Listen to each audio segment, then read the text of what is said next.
Elle sourit en versant la poudre blanche dans le jus.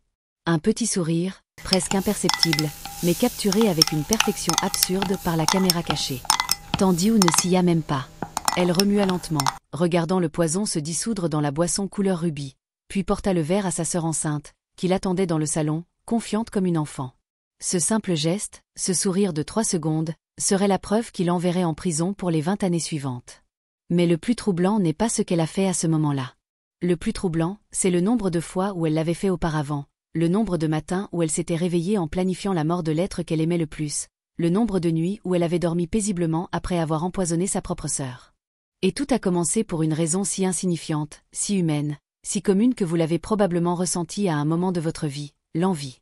Mais laissez-moi vous raconter cette histoire depuis le début, car ce qui s'est passé dans cette maison en Tanzanie n'était pas un accès de folie. C'était l'accumulation silencieuse d'années, de promesses non tenues, d'attentes brisées, d'un amour qui s'est lentement décomposé jusqu'à se transformer en haine. Et quand vous comprendrez comment tout a commencé, vous comprendrez que la véritable horreur n'est pas le poison, mais la façon dont l'envie peut transformer une bonne personne en monstre sans même qu'elle s'en rende compte. Tandiu et Zola sont nés dans un petit village de l'intérieur de la Tanzanie, un de ces endroits qu'on voit à peine sur la carte, où les chemins de terre se transforment en boue pendant la saison des pluies et où les maisons sont faites de boue et de tôle ondulée. Leur famille vivait dans une pauvreté qui semble invisible aux yeux du reste du monde. Père travaillait comme porteur de sacs de céréales au marché central, rentrant à la maison avec le dos cassé et gagnant à peine de quoi acheter de la semoule de maïs et quelques légumes. Leur mère lavait le linge pour des familles plus aisées, frottant les tissus au bord de la rivière jusqu'au sang, juste pour pouvoir payer les uniformes scolaires de ses filles. Et pourtant, malgré si peu, ce foyer était rempli d'amour. Les filles dormaient blotties l'une contre l'autre sur le même matelas fin à même le sol, partageaient le même peigne, la même paire de sandales pour l'école. Tandiu mettait toujours la chaussure de Zola en premier, répétant sans cesse que sa petite sœur méritait d'être plus jolie. Tandiu avait 10 ans lorsqu'elle réalisa qu'elle avait une responsabilité que personne ne lui avait confiée, mais qu'elle ressentait au plus profond d'elle-même comme un pacte avec Dieu. Protéger Zola de tout et de tous. Lorsqu'un garçon plus âgé essaya de harceler sa sœur à l'école, Tandiu le battit si violemment qu'ils durent appeler le directeur. Comme il n'y avait pas assez de nourriture pour elles deux, elle fit semblant de ne pas avoir faim et poussa l'assiette vers Zola. Quand sa sœur pleurait de peur pendant les orages nocturnes, Tandiu inventait des histoires drôles jusqu'à ce qu'elle s'endorme. Et Zola grandit en croyant que sa sœur était la personne la plus forte, la plus courageuse et la plus généreuse du monde. Elle disait à tous ceux qu'elle rencontrait, « Ma sœur est ma meilleure amie, mon héroïne, la personne que j'aime le plus au monde. » Les années passèrent et les deux filles devinrent des femmes d'une beauté qui attirait l'attention partout où elles allaient. Tandiu avait cette élégance naturelle qui ne s'apprend pas, une posture droite, une voix lente et ferme qui faisait croire à chacun de ses mots. Elle avait décroché un emploi de secrétaire dans un cabinet comptable en ville, portait des vêtements impeccablement repassés, avait toujours les cheveux bien coiffés et les ongles propres. C'était le genre de femme qui semblait tout maîtriser, qui se levait tôt, planifiait chaque étape et ne laissait jamais paraître sa faiblesse. Zola était complètement différente. Elle était d'une spontanéité à l'état pur, riait aux éclats, prenait les inconnus dans ses bras et possédait une énergie qui illuminait n'importe quelle pièce. Elle travaillait comme institutrice, gagnait presque rien, mais était entourée d'enfants qui l'adoraient et d'amis qui se multipliaient chaque jour. C'est un samedi au marché que Zola rencontra Jelani. Elle achetait des tomates lorsqu'elle le heurta accidentellement, faisant tomber son sac à terre. Alors qu'il se penchait pour ramasser les fruits éparpillés, leurs regards se croisèrent et quelque chose se produisit. Jelani était architecte, mais pas du genre à concevoir des demeures pour les riches. Il travaillait avec des ONG pour construire des écoles et des centres de santé dans des villages oubliés par le gouvernement, parcourant des routes impraticables, dormant sous la tente et mangeant ce que la communauté lui fournissait. Il était grand, avec de grandes mains travailleuses, et lorsqu'il souriait, 2 fossettes se creusaient sur son visage. Il tomba amoureux de Zola à cet instant précis, au milieu des tomates écrasées et des rires nerveux. Et 3 mois plus tard, portant une simple bague achetée avec toutes ses économies, Jelani s'agenouilla sur son porche et la demanda en mariage. Toute la famille s'attendait à ce que Zola hurle de joie, saute, dise oui sans hésiter. Mais elle resta silencieuse de longues secondes, les yeux fixés sur la bague, puis sur lui, puis sur le sol. Lorsqu'elle parla enfin, sa voix était basse et tremblante. « Je ne peux pas l'accepter maintenant. » Jelani se figea, incompréhensible. Leur mère laissa échapper un soupir de confusion. Et Zola expliqua, les larmes aux yeux, qu'elle ne se marierait qu'après que Tandiu aurait marché la première. Elle disait que ce serait injuste, mal, une trahison de le faire avant sa sœur aînée. Elle disait que Tandiu avait tant sacrifié pour elle toute sa vie, qu'elle méritait d'être heureuse en premier, que c'était ainsi que les choses devaient se passer. Et personne ne pourrait la faire changer d'avis. Gélanie attendit. Au début, il pensait que ce ne serait qu'une question de mois. Tandiou était belle, intelligente et travailleuse. Quelqu'un finirait sûrement par arriver. Mais une année passa. Puis 2. Puis 3. Il revenait chaque année avec la même bague, posait la même question. Et Zola lui donnait toujours la même réponse. Quand ma sœur se mariera, je t'épouserai. Tandiou avait toujours une excuse différente. Elle disait se concentrer sur sa carrière, vouloir s'épanouir professionnellement avant de penser aux relations. Elle disait n'avoir trouvé personne de valable. Elle disait que le mariage n'était pas une priorité pour elle. Et pendant ce temps, Zola se lassait d'attendre. Ce que personne ne savait, ce que même Zola ne voyait pas, c'est que Tandiou ne se contentait pas de reporter le mariage. Elle le testait. Elle testait jusqu'où irait la loyauté de sa sœur. Elle testait si Zola sacrifierait vraiment son bonheur pour elle. Et plus le temps passait, plus cela devenait une sorte de pouvoir addictif. Tandiou commença à apprécier la sensation de contrôler la vie de sa sœur sans avoir à dire un mot. C'était comme tenir les rênes d'un cheval par la seule force de son esprit. Elle voyait Zola décliner des invitations, regarder des amis se marier, avoir des enfants, fonder une famille, tout cela parce qu'elle était liée par une promesse qu'elle seule prenait au sérieux. Et au fond d'elle, dans un recoin sombre de son esprit que Tandiou n'aimait pas fréquenter, une voix murmurait « Si je ne peux pas l'avoir, elle ne l'aura pas non plus ». Ce furent 6 ans d'attente. 6 ans de patience de Gélanie, 6 ans de déclin progressif de Zola, 6 ans de maîtrise silencieuse de Tandiou.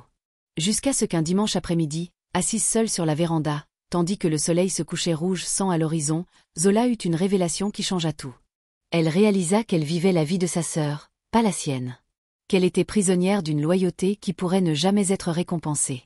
Qu'en attendant le moment propice de Tandiou, sa propre vie lui filait entre les doigts comme du sable. Elle avait 32 ans, ses cheveux commençaient à grisonner, son corps se sentait moins disposé, et soudain, elle comprit qu'elle avait gâché les plus belles années de sa vie à attendre une permission qui ne viendrait jamais.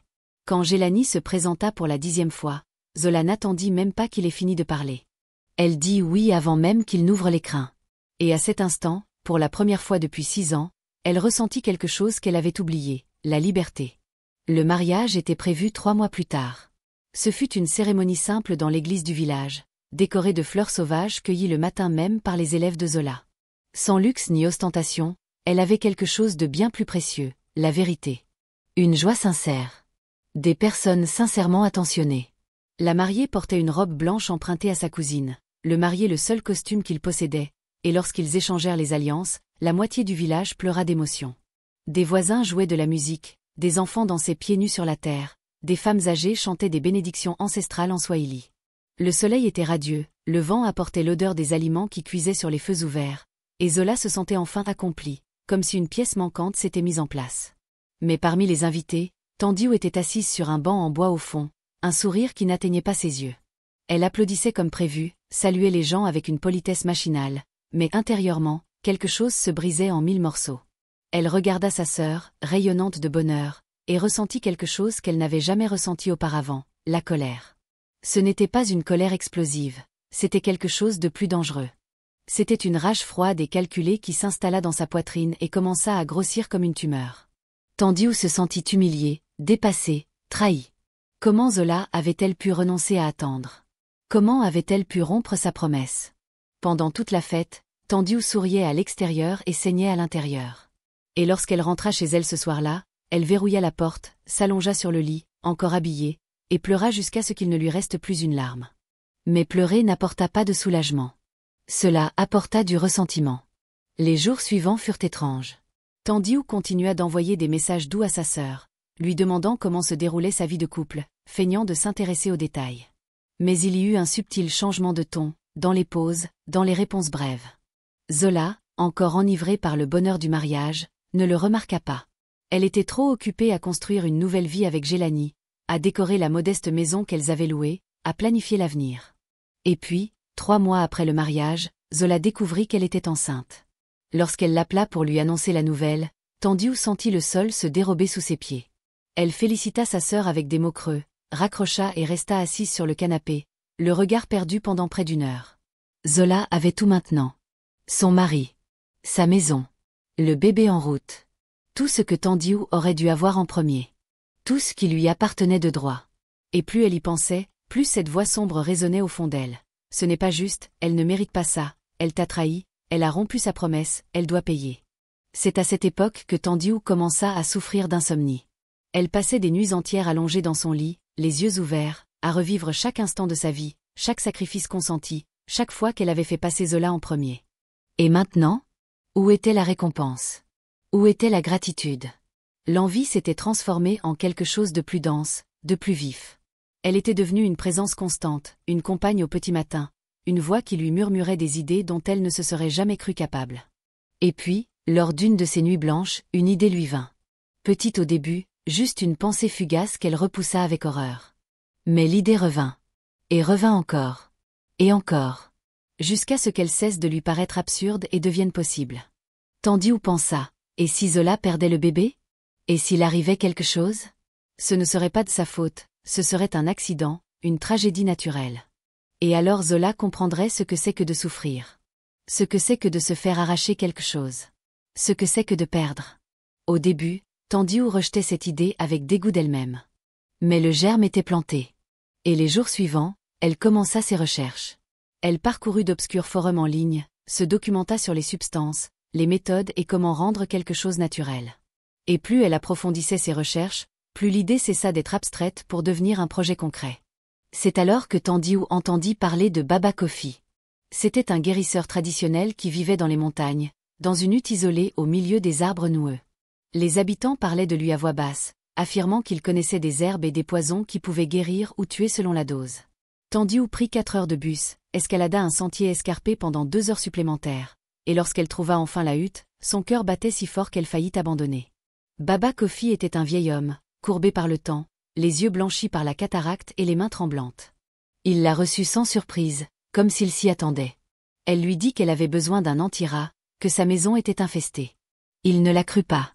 Il la regarda avec ses yeux presque aveugles et dit « Vous n'êtes pas venu ici à cause des rats. » Tandiou faillit s'enfuir, mais il poursuivit « Mais je ne juge pas. Chacun porte ses propres démons. » Il entra dans la hutte, fouilla dans des pots en terre cuite couverts de poussière et revint avec un petit sac en plastique contenant de la poudre blanche. Des graines écrasées de Cerbera odolam, expliqua-t-il. Connu sous le nom d'arbre du suicide. 2 cuillerées dissoutes dans un liquide et le cœur s'arrête en quelques heures. Cela ressemble à une crise cardiaque naturelle. Cela laisse des traces chimiques minimes que la plupart des médecins ne recherchent pas. Il demanda l'équivalent d'un mois de salaire, et elle paya sans hésiter. Sur le chemin du retour, serrant ce petit sac dans son sac, Tandiou eut encore l'occasion de tout jeter. Mais elle ne le fit pas. Elle le cacha au fond du placard, caché parmi de vieux vêtements. Et pendant quelques semaines, elle l'ignora. Jusqu'à ce que Zola appelle pour dire qu'elle était malade, que sa grossesse était difficile et qu'elle avait besoin de compagnie.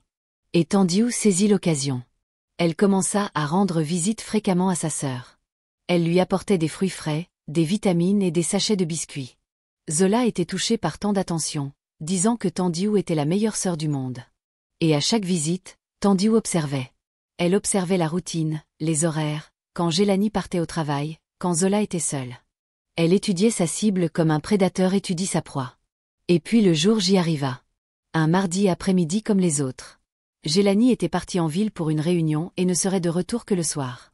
Tandiou apparut avec un sac rempli d'ingrédients frais, annonçant qu'elle allait préparer un jus spécial tamarin, banane et gingembre pour soulager les nausées. Zola, épuisée, la remercia d'un sourire las. Tandis que Tandiou préparait tout dans la cuisine, elle sentit ses mains trembler. C'était le moment. Le moment de vérité. Elle sortit le sac du fond de son sac, regarda autour d'elle pour s'assurer qu'elle était seule et versa 2 cuillerées de poudre blanche dans le mixeur. Elle mixa le tout jusqu'à obtenir une consistance lisse. Elle versa le tout dans un grand verre. Et l'apporta à sa sœur avec un doux sourire. Zola but la moitié du verre d'un trait, grimaçant devant le gingembre fort, mais continua à boire. Tandiou bavarda encore 20 minutes, puis dit qu'elle devait partir. En partant, elle se retourna une dernière fois et vit Zola sur le canapé, se caressant le ventre, complètement inconsciente de ce qui venait de pénétrer son corps. 4 heures plus tard, Zola commença à ressentir des douleurs à la poitrine. Au début, légères, comme des élancements. Puis, elles s'intensifièrent. Elle essaya d'appeler Gélani, mais il n'avait pas de réseau. Il essaya de marcher jusqu'à la maison des voisins, mais ses jambes lui lâchèrent. Quand Gélani arriva enfin à la maison et trouva sa femme évanouie sur le sol du salon, il la porta jusqu'à la voiture et roula à toute vitesse jusqu'à l'hôpital le plus proche. Les médecins ont travaillé pendant des heures. Ils ont réussi à stabiliser Zola. Mais le bébé n'a pas survécu. Lorsqu'ils ont annoncé la nouvelle, Gélanie a craqué. Zola était sous le choc, incapable de pleurer, incapable de comprendre. Et le médecin, un homme expérimenté du nom de Dr Imani, a dit quelque chose d'inattendu. Des analyses sanguines ont révélé la présence de substances chimiques inhabituelles. Ce n'était pas naturel. Quelque chose en était la cause. Zola n'arrivait pas à réfléchir. La douleur de la perte était trop grande. Mais lorsqu'on lui demandait ce qu'elle avait mangé ou bu ce jour-là, elle ne se souvenait que du jus que Tandiou avait préparé. Et même là, elle écartait immédiatement cette possibilité. C'était sa sœur. Sa protectrice. C'était impossible. Tandiou a assisté à la veillée funèbre du bébé qui n'est jamais né. Elle portait des vêtements sombres, pleurait dans les bras de Zola et murmurait des mots de réconfort. « Dieu a un plus grand projet pour toi, ma sœur. Cela passera. Tu auras d'autres enfants. Je suis là. » Et pendant un temps, tout le monde a cru qu'il s'agissait d'une de ces tragédies inexpliquées que la vie réserve parfois. Mais Tandiou n'éprouvait aucun remords. Elle ressentait du soulagement. Et plus encore, elle ressentait une force immense. Elle avait réussi. Elle avait fait souffrir Zola. Et personne ne se doutait de rien. Dans les mois qui suivirent, elle continua d'être la sœur parfaite, rendant visite à sa mère, l'aidant, lui offrant une épaule sur laquelle pleurer. Et Zola, dévastée par sa perte, s'accrochait à cette affection comme à une bouée de sauvetage. La vie essayait de reprendre son cours.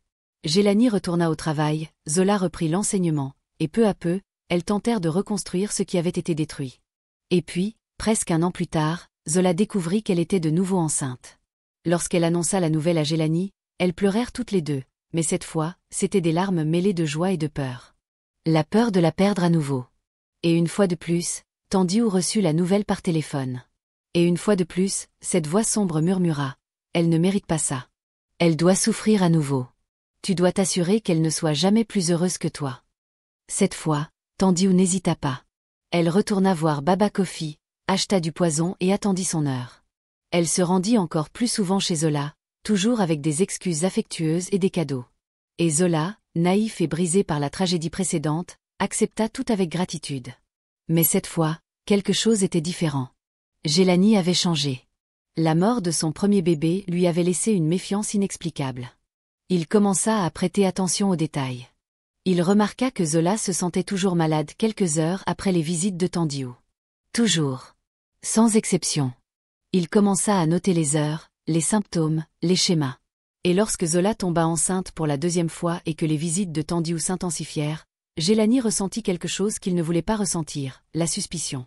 Il partagea ses observations avec le docteur Imani, le même médecin qui avait vu Zola la première fois. Le médecin l'écouta en silence, puis dit quelque chose d'inquiétant. Les traces chimiques trouvées dans son sang étaient rares. Très spécifiques. Si cela se reproduit, nous saurons que ce n'est pas une coïncidence. Et cela se reproduisit. Un jeudi après-midi, après que Tandiou eut préparé du jus d'hibiscus pour Zola, les symptômes revinrent, douleurs thoraciques, nausées, faiblesse. Cette fois, Gélanie emmena immédiatement Zola à l'hôpital, et le docteur Imani fit des prises de sang et ordonna des analyses complètes. Lorsque les résultats arrivèrent 3 jours plus tard, le médecin convoqua Gélanie pour un entretien privé. Les traces chimiques sont identiques à la première fois. Exactement identiques. Ce n'est pas une coïncidence. Votre femme est en train d'être empoisonnée. Gélanie sentit son monde tourner. Ce soir-là, en rentrant chez lui, il trouva Zola assise par terre, les genoux serrés contre elle, le regard perdu dans le vide. Il s'agenouilla devant elle et lui prit le visage entre les mains. « Zola, écoute-moi bien. On essaie de te tuer. On met du poison dans ta nourriture. » Zola secoua la tête, affirmant que c'était impossible. Mais Gélanie insista, « Réfléchis-y. Qui te rend souvent visite? Qui t'apporte à manger? Qui te prépare à boire ?» Et quand Zola a enfin relié les points, quand elle a enfin laissé le soupçon s'installer dans son esprit, le choc a été si grand qu'elle a vomi. Car il n'y avait qu'une seule réponse, Tandiou. Pendant des jours, Zola est restée dans le déni. Elle refusait d'y croire. Mais Gélanie a insisté, c'est la seule personne qui te rend visite aussi souvent. Elle apporte toujours à boire. Et tu te sens toujours malade après. Il faut qu'on en soit sûr. C'est là que Gélanie a eu l'idée. Il a dit, mettons en place une situation contrôlée. Tu l'appelles, tu lui dis que tu es à nouveau enceinte, tu lui dis que tu as peur et que tu as besoin d'elle. Et j'installerai une caméra cachée dans la cuisine. Si elle ne fait rien, tant mieux, on a tort. Mais si elle fait... Zola pleura en acceptant le plan. Car au fond d'elle-même, elle espérait encore avoir tort. Elle espérait encore que sa sœur était innocente. Mais une part d'elle-même, une part qui grandissait à chaque instant, connaissait déjà la vérité. La caméra était stratégiquement placée derrière une étagère à épices, avec une vue imprenable sur le plan de travail. Et puis Zola a passé l'appel. Sa voix tremblait lorsqu'elle a dit « Tandiou, je suis de nouveau enceinte. J'ai tellement peur de la perdre à nouveau. Peux-tu venir t'occuper de moi ?» Tandiou répondit immédiatement « Bien sûr, petite sœur. Je viendrai demain. Tu ne perdras pas ce bébé, je te le promets. » Lorsqu'elle raccrocha, Tandiou sourit intérieurement dans l'appartement vide. Elle alla au placard, prit le sachet de poison et le glissa dans son sac. Cette fois, elle allait utiliser une dose plus importante. Il fallait qu'elle soit sûre. Le lendemain, Tandiou arriva chez Zola avec un sac rempli d'ingrédients frais et un sourire chaleureux. Elle serra sa sœur dans ses bras quelques secondes, lui caressa les cheveux et lui dit que tout irait bien. Gélanie était présente, salua Tandiou poliment, puis lui dit qu'elle devait partir travailler, mais qu'elle reviendrait dans quelques heures. Dès son départ, Tandiou se rendit directement à la cuisine. Zola resta au salon, le cœur battant si fort qu'elle crut s'évanouir. Et puis c'est arrivé. La caméra capta tout. Chaque mouvement. Chaque détail. Tandiou prépara soigneusement le jus d'hibiscus, lava les fruits, les coupa et les mit dans le mixeur. Puis elle s'arrêta. Elle regarda lentement autour d'elle, s'assurant d'être seule. Elle sortit le sac plastique de son sac à main. L'ouvrit. Et versa 3 généreuses cuillerées de poudre blanche dans le mixeur. Beaucoup plus qu'avant. Elle voulait être sûre de ne pas se tromper. Elle mixa le tout jusqu'à dissolution complète. Puis, avant de verser le jus dans le verre, elle fit quelque chose que la caméra capta avec une clarté douloureuse. Elle sourit. Un petit sourire satisfait, presque fier. Lorsqu'elle apporta le verre dans le salon, Zola était assise sur le canapé, la main sur le ventre. Tandiou lui tendit le verre. « Bois tout, ça te fera du bien. C'est plein de vitamines. » Zola tenait le verre d'une main tremblante. Elle regarda sa sœur. Et pour la première fois de sa vie, elle vit le monstre derrière le masque. « Je ne bois pas, » dit doucement Zola. Tandiou cligna des yeux, perplexe. « Quoi ? Bois, Zola, ça va refroidir. » Zola posa son verre et se leva. « Je ne bois pas, parce que je sais ce qu'il y a dedans. » Le silence qui suivit fut assourdissant. Tandiou se figea, son visage se vida de ses couleurs. « Comment as-tu » À ce moment-là, Gélanie entra par la porte arrière avec 2 policiers. Tandiou comprit alors qu'elle avait été appréhendée. La suite fut chaotique. Tandiou tenta de s'enfuir, mais il n'y avait nulle part où aller. La police montra la vidéo sur le portable de Gélanie. Et quand Tandiou se vit s'injecter le poison, quand elle vit ce sourire sur son visage, elle s'effondra. Elle tomba à genoux, hurlant que c'était un accident, qu'elle ne l'avait pas fait exprès, que c'était un accident.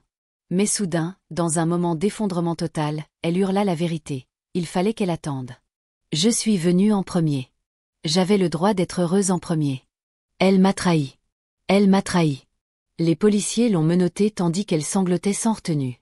Et pendant tout ce temps, Zola est restée immobile, une main sur le ventre, regardant sa sœur sans verser une seule larme. Car les larmes avaient disparu. Seul subsistait un vaste vide là où avait été l'amour. L'enquête qui a suivi a révélé des détails encore plus troublants. Baba Kofi a confirmé que Tandiou lui avait acheté du poison non pas 2, mais 3 fois. La 3e fois, elle avait projeté de tuer Zola définitivement, et pas seulement le bébé. L'analyse toxicologique a confirmé que la dose contenue dans le dernier jus serait mortelle non seulement pour le fœtus, mais aussi pour la mère. Tandiou ne cherchait pas seulement à provoquer une fausse couche. Elle tentait de commettre un meurtre. Le procès a duré des semaines. La défense de Tandiou a tenté de plaider la folie passagère, la dépression et des troubles mentaux non diagnostiqués. Mais les vidéos étaient trop claires. Les gestes étaient trop calculés. Le sourire était trop entendu. Le jury n'a délibéré que 4 heures avant de rendre son verdict. Coupable de 2 chefs de tentative de meurtre, d'une tentative réussie sur le fœtus et d'empoisonnement avec préméditation. La sentence était de 20 ans de prison. Lorsque le juge frappa le marteau, Tandiou ne réagit pas. Elle était assise, les épaules voûtées, le regard vide, comme si elle n'était plus là. Et peut-être n'était-elle vraiment plus là. La personne qu'elle avait été, la sœur protectrice, la femme forte, était morte au moment où l'envie l'avait emportée. Il ne restait plus qu'une coquille vide habitée par un monstre qu'elle avait créé elle-même. Zola donna naissance à un petit garçon en pleine santé 6 mois plus tard. Elle le nomma Amani, ce qui signifie paix. Et pendant les premières années de sa vie, elle ne rendit jamais visite à Tandilou en prison. Non pas par haine pour lui, mais parce qu'elle devait se protéger, elle et son fils, du poids de cette trahison. Gélani fut à ses côtés à chaque étape, reconstruisant lentement ce que le poison avait tenté de détruire. Mais l'histoire ne s'arrête pas là. 3 ans après le procès, Zola reçut une lettre. Elle venait de prison. Écrite par Tandilou elle-même. L'écriture était tremblante, inégale, et les mots chargés de remords. Tandilou y écrivait qu'elle avait passé les 3 dernières années en thérapie obligatoire, qu'elle avait enfin compris l'ampleur de ce qu'elle avait fait, que l'envie avait consumé son âme jusqu'à ce qu'il ne reste plus rien de la personne qu'elle était autrefois. Elle écrivait qu'elle ne s'attendait pas au pardon, qu'elle savait qu'elle ne le méritait pas, mais qu'elle avait besoin que Zola comprenne quelque chose. Pendant toutes ces années où elle avait feint d'être heureuse célibataire, elle mourait intérieurement. Qu'à chaque fois qu'elle voyait Zola rayonnante, elle avait l'impression de se regarder dans un miroir reflétant tout ce qu'elle ne pouvait avoir. Et que le poison ne visait pas seulement à tuer le bébé ou sa sœur, mais à anéantir la douleur insupportable du sentiment d'infériorité. Zola relut cette lettre 3 fois. Elle pleura. Non pas de pitié, mais de chagrin. De chagrin pour sa sœur, qui ne reviendrait jamais. Elle répondit par une seule phrase. « J'espère que tu trouveras la paix, mais loin de moi. » Les années passèrent et Amani grandit. C'était un enfant joyeux et plein d'entrain, courant sur la même terre rouge où sa mère et sa tante avaient joué des décennies plus tôt. Zola ne lui dit jamais toute la vérité sur la raison pour laquelle elle n'avait pas de tante. Elle lui dit seulement que parfois, les gens se perdent, même quand on les aime. Et puis, un samedi après-midi, alors qu'Amani avait 7 ans, un événement inattendu se produisit. Zola était au marché pour acheter des légumes lorsqu'elle aperçut une femme mince, aux cheveux gris et aux vêtements usés, debout de l'autre côté de la rue. Il lui fallut quelques secondes pour la reconnaître. C'était Tandilou. Elle avait été libérée pour bonne conduite après avoir purgé 10 ans de sa peine. Leurs regards se croisèrent de l'autre côté de la rue animée. Et à cet instant, tout leur revint en mémoire. Les souvenirs, la douleur, la trahison, mais aussi ceux de leur enfance, partageant la même assiette, la même couverture, les mêmes rêves. Tandilou fit un pas vers sa sœur, mais Zola secoua lentement la tête, dans un silence de déni. Puis elle se retourna et s'éloigna, serrant fermement la main d'Amani. Tandilou se tenait là, au milieu de la rue, regardant sa sœur s'éloigner. Elle n'essaya pas de la suivre. Car elle avait enfin compris que certaines choses, une fois brisées, ne peuvent être réparées. Que le poison qu'elle avait semé ne détruisait pas seulement des bébés, mais une famille entière. Il détruisait une histoire d'amour entre sœurs qui aurait dû durer toute une vie. Dans les mois qui suivirent, Tandilou tenta de reconstruire une partie de la vie qu'elle avait brisée. Elle trouva un emploi de plongeuse dans un restaurant, partagea une chambre minuscule avec 3 autres femmes et vécut avec le poids quotidien de ses actes. Les villageois savaient qui elle était. Ils connaissaient son histoire. Et ils la traitaient avec un mélange de peur et de mépris. C'était elle qui avait empoisonné sa propre sœur. Le monstre dont tout le monde parlait. Et voilà ce dont personne ne parle à propos de l'envie. Elle ne tue pas seulement la victime, elle tue celui qui en vit en premier. Tandilou était vivante, mais elle ne vivait plus. C'était comme si elle était morte dans cette cuisine en versant le poison pour la première fois. Ce qui marchait maintenant n'était plus qu'un fantôme portant le poids de choix irréversibles. Un jour, elle tenta de nouveau d'approcher Zola. Elle attendit devant l'école où elle travaillait, et lorsque sa sœur partit, Tandilou s'approcha d'elle, les larmes aux yeux. « S'il te plaît, écoute-moi 1 minute. Juste 1 minute. » Mais Zola la regarda avec une froideur plus profonde que n'importe quel cri. « Tu n'as plus de sœur. Tu l'as tuée le jour où tu as mis du poison dans mon verre. » Et elle continua son chemin sans se retourner. Tandilou s'est effondré sur le trottoir. Quelques personnes se sont arrêtées pour regarder, mais personne ne l'a aidée. Et à cet instant, elle a enfin compris la vérité. Sa peine de 10 ans de prison n'était que le début de sa peine. La véritable punition était de vivre chaque jour en sachant qu'elle avait détruit la seule personne qu'il aimait vraiment au monde. Les années passèrent et Zola devint une figure respectée de la communauté. Non seulement comme enseignante, mais aussi comme celle qui avait survécu à l'impensable et réussi à garder le sourire. Elle commença à partager son histoire, non par vengeance, mais comme un avertissement. Elle intervenait dans des groupes de femmes, des écoles, des églises. Elle expliquait comment l'envie se déguise en amour, comment le poison peut provenir des mains de ceux en qui on a le plus confiance, comment il est possible de survivre à la plus grande trahison sans se laisser pétrifier. Et les gens écoutaient, les larmes aux yeux. Car l'histoire de Zola et Tandilou ne se limitait pas à 2 sœurs. Elle parlait de quelque chose de bien plus vaste. Elle expliquait que l'envie est une maladie silencieuse qui vous ronge, que la comparaison est un poison lent, et que les attentes envers les autres peuvent se transformer en ressentiment lorsqu'ils choisissent leur propre bonheur. Zola disait toujours, Tandiu ne s'est pas réveillé un beau jour pour décider de me tuer. C'était un processus. Tout a commencé par de petites pensées, de petits ressentiments qu'elle a nourris jusqu'à ce qu'ils deviennent des monstres. Et le plus effrayant, c'est que chacun d'entre nous peut y arriver si l'on ne prête pas attention aux graines que l'on plante dans son esprit. Amani a grandi en entendant des bribes de cette histoire.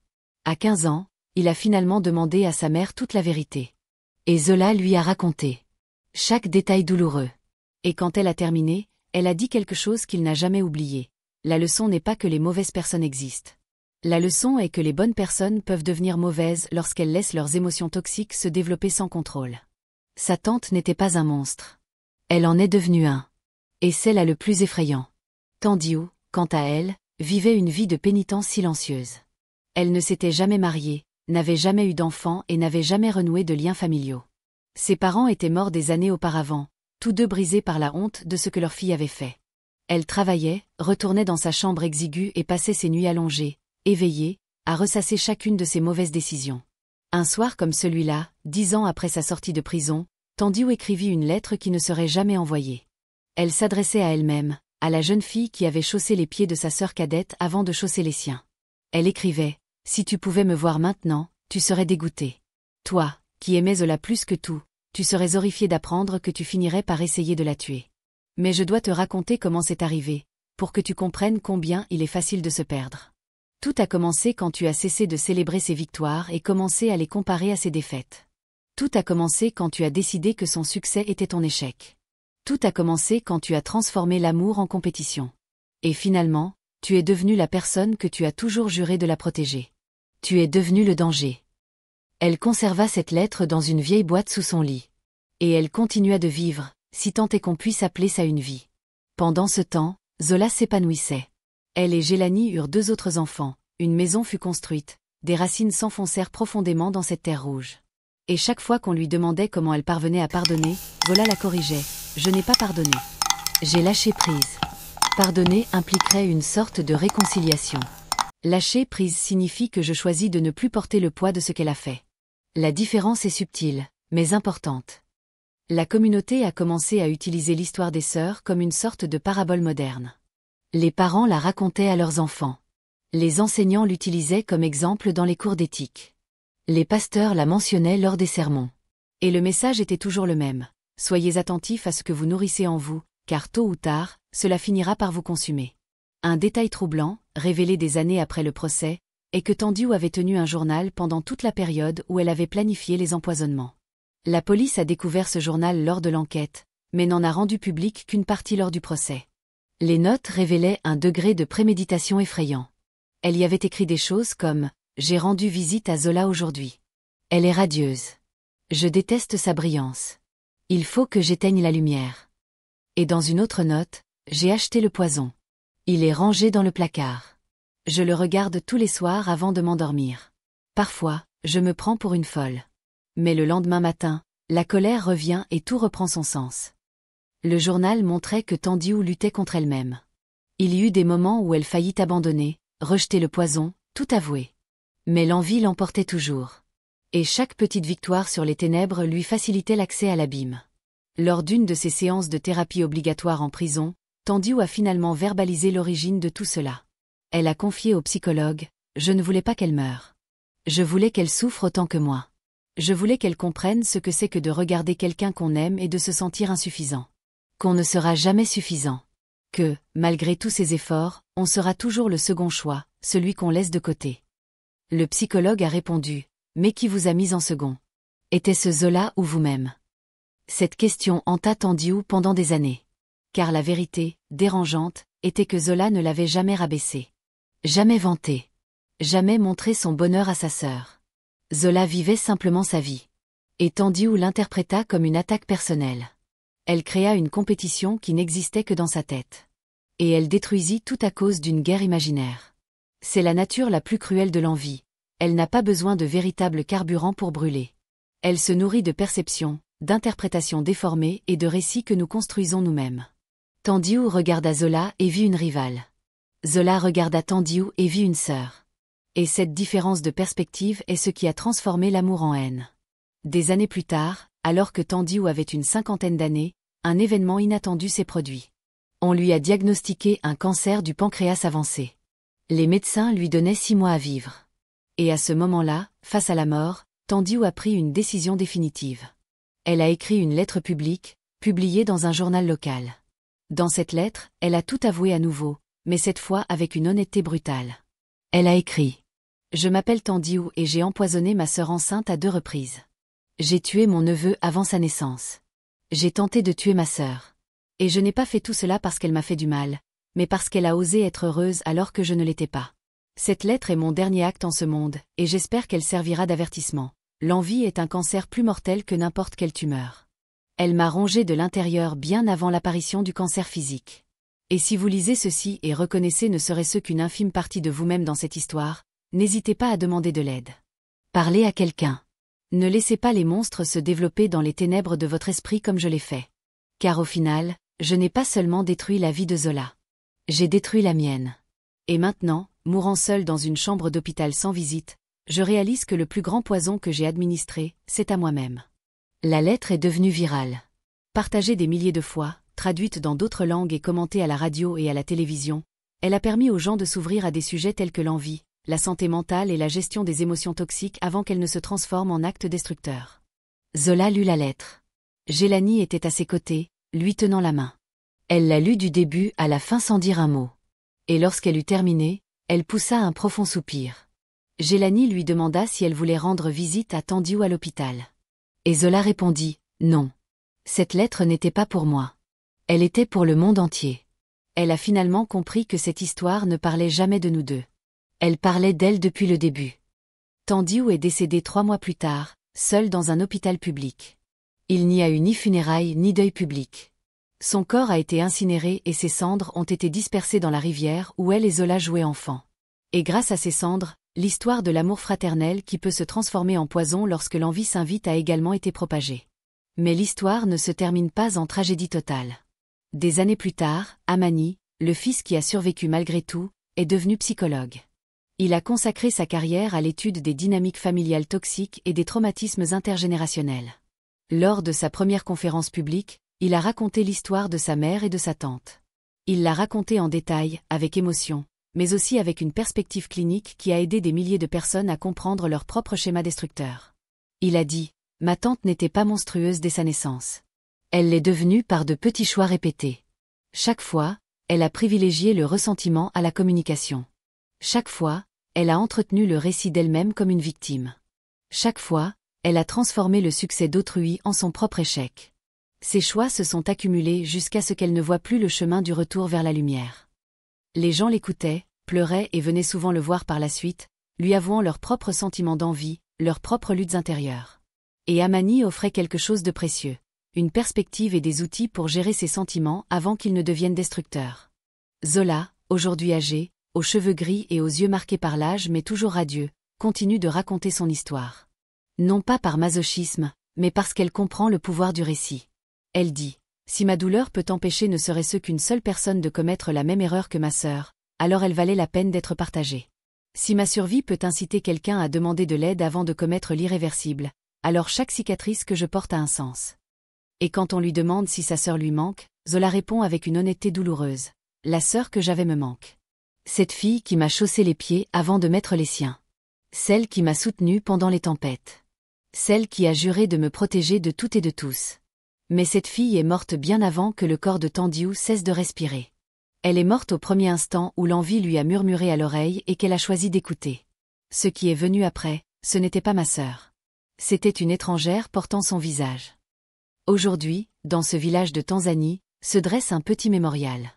Il n'est pas dédié à Tandiu, mais à la sensibilisation à la santé mentale et aux dangers de l'envie non traitée. Zola a proposé et contribué à sa construction.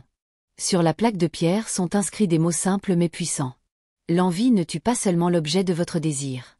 Elle tue d'abord celui qui la porte. Si vous la sentez grandir en vous, exprimez-vous.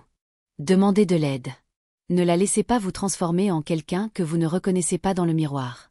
Car au final, le plus grand poison n'est pas celui que vous donnez aux autres, mais celui que vous absorbez chaque jour en nourrissant des pensées toxiques. Et c'est pourquoi, des décennies après que cette première goutte de poison ait été versée dans un verre de jus, on raconte encore cette histoire. Non pas comme un divertissement morbide, mais comme un rappel nécessaire. Un rappel que nous sommes tous capables de grands amours et de grandes destructions, et que la différence entre les deux réside dans les petits choix que nous faisons chaque jour. Zola vit désormais entouré de ses petits-enfants, d'histoires, d'une vie reconstruite morceau par morceau après avoir été presque détruite.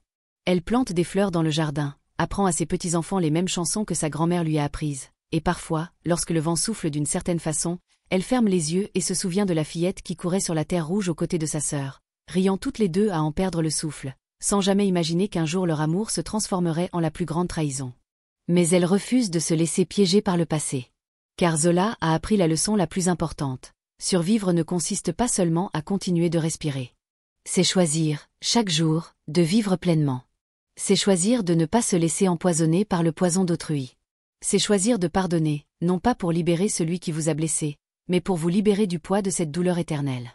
Et si cette histoire vous a touché, si elle vous a fait réfléchir à vos propres sentiments, à vos relations, à vos ombres intérieures, alors elle a atteint son but. Car ces histoires ne sont pas là uniquement pour choquer. Elles existent pour réveiller. Pour nous pousser à nous regarder dans le miroir et à nous demander « Quelle graine suis-je en train de planter en moi ? Quel monstre nourris-je dans l'obscurité ? Et est-il encore temps de changer ?» La réponse est toujours oui. Il y a toujours du temps. Jusqu'à ce qu'il n'y en ait plus. Si vous êtes arrivé jusqu'ici, si cette histoire vous a touché, abonnez-vous à la chaîne dès maintenant. La semaine prochaine, je vous raconterai une autre histoire vraie, tout aussi troublante, sur la façon dont la jalousie peut transformer un mariage heureux en cauchemar. Et je vous garantis que celle-ci vous laissera encore plus mal à l'aise. En attendant, occupez-vous de vos démons intérieurs. Avant qu'ils ne décident de s'en prendre à vous.